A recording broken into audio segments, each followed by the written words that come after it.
일본 도쿄전력은 지난 24일부터 후쿠시마 제1원전 오염수 일부를 바다에 방류하기 시작했습니다. 이에 세계 각국의 안전성 우려가 커지고 있는 가운데 특히 중국 정부는 일본산 수산물 수입을 전면 중단하겠다고 선언했으며 중국인들 사이에서는 일본에 대한 불매운동으로까지 번지고 있습니다. 이에 지난 8월 30일 기시다 총리는 총리 관저에서 점심 식사로 후쿠시마현 앞바다에서 잡힌 광어와 문어의 등과 후쿠시마산 농수산물을 먹는 모습을 공개했습니다. 이날 식사에는 기시다 총리와 니시무라 야스토시 경제산업상, 스즈키 슈니치 재무상, 오구라 마사노부 아동정책 담당 대신 등이 함께했습니다. 식사를 마친 니시무라 경제산업상은 기자단과 취재에서 기시다 총리가 시식한 결과 씹는 맛이 좋다, 단맛이 난다며 그릇을 모두 비웠다고 말했습니다. 또한 일본 정부는 이날 식사하는 모습을 SNS를 통해 공개하기도 했습니다. 일본 정부는 지난 2011년 후쿠시마 원전 사고가 벌어진 이후에도 해당 지역에 대한 소비자 불안이 커지자 먹어서 응원 캠페인을 벌인 바 있습니다.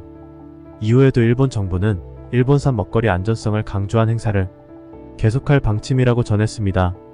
이러한 소식이 영국 BBC 뉴스로 전해지자 많은 해외 네티즌들의 폭발적인 관심과 함께 다양한 반응을 보였는데요.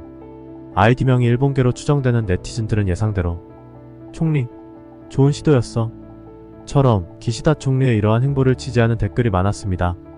반면 대부분의 해외 네티즌들은 비판적인 의견이 많았는데요.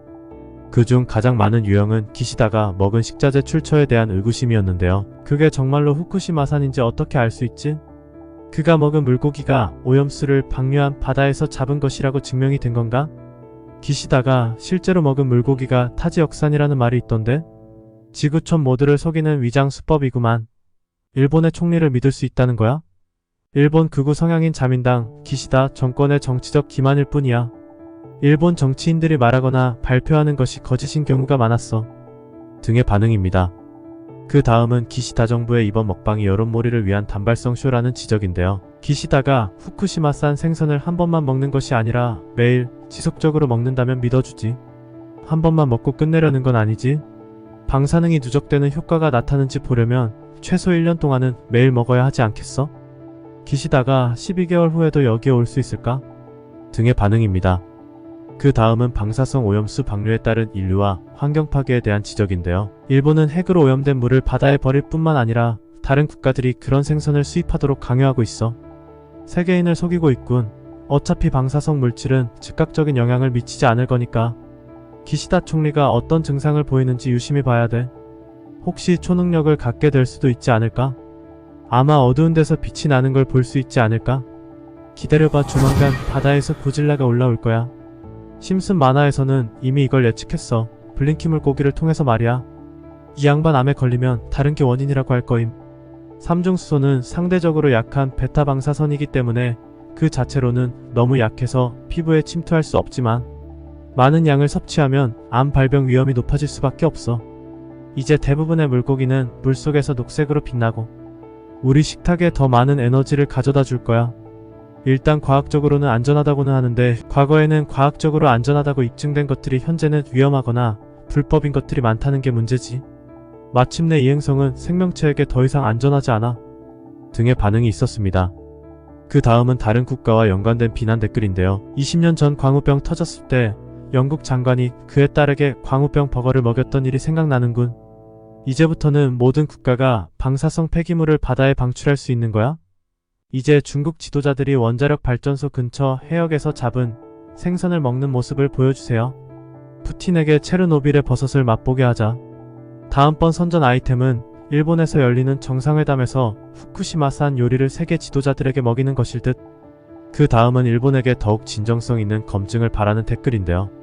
처리수가 그렇게 안전하다면 안전한 물을 이렇게 낭비하는 대신 가정용이나 논, 과수원 등의 관계용수로 사용하는 것이 어때?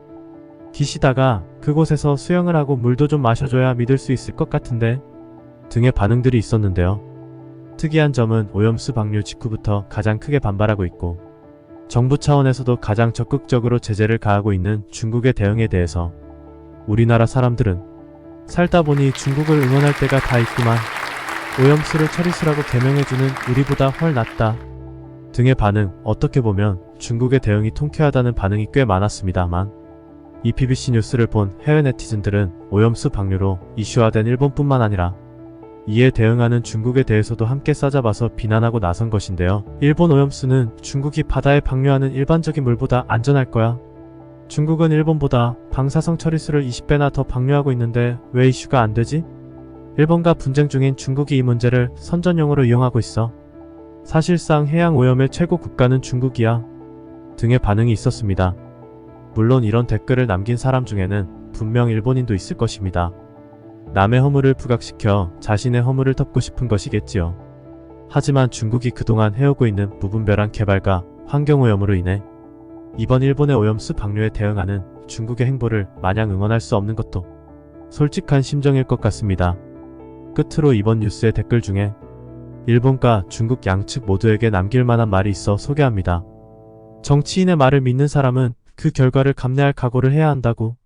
지금 당장은 문제가 안 될지도 모르지. 그러나 두려움은 미래 세대의 몫이 될 건데 어쩌지?